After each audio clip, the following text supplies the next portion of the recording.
కుంభరాశి వారికి మనశ్చింత, మానసిక ఆవేదన, అనుకున్న విధంగా ముందుకు వెళ్ళలేకపోవడము, ప్రతి పనిలో కూడా ఆటంకాలు రావడము, ఎవరైతే మిమ్మల్ని నమ్ముతారో మీరు వాళ్ళని నమ్ముతారో వారే మిమ్మల్ని మోసం చేయడము, ఆర్థిక సమస్యలు, ఆరోగ్య సమస్యలు, మీరు ఒకటి అనుకుంటే దైవం ఒకటి తెరవడం బయట. అదేవిధంగా ఏ పనిలో మీరు ముందుకు వెళ్ళినా మీ చేతితోని ఏ పని ప్రారంభించినా కానీ అట్టి పనులు ఆటంకాలు వచ్చే అవకాశాలు అధికంగా ఉన్నాయి. కాబట్టి ఈ యొక్క కుంభరాశి వారు మీ యొక్క వీలును బట్టి ఆంజనేయ స్వామి ఆలయంకు, అదేవిధంగా నవగ్రహాలలో శనీశ్వర స్వామికి పూజ చేసుకున్నట్టయితే మంచి ఫలితాలు వస్తాయి. తదుపరి మీనరాశి.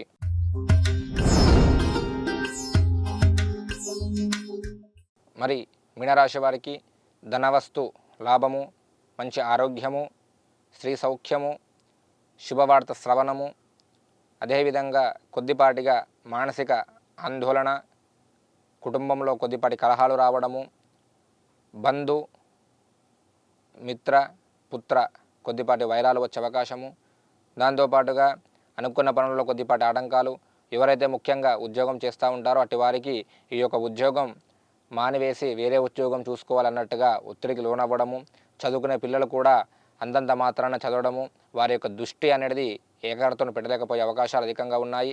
కాబట్టి ఈ రాశివారు మరి అమ్మవారి యొక్క ఆలయానికి వెళ్ళి దర్శనం చేసుకున్నట్టయితే మంచి ఫలితాలు వచ్చే అవకాశం ఉంది. ఓం శ్రీ గురుభ్యో నమః. లోకా సమస్తా సుఖినో భవంతు.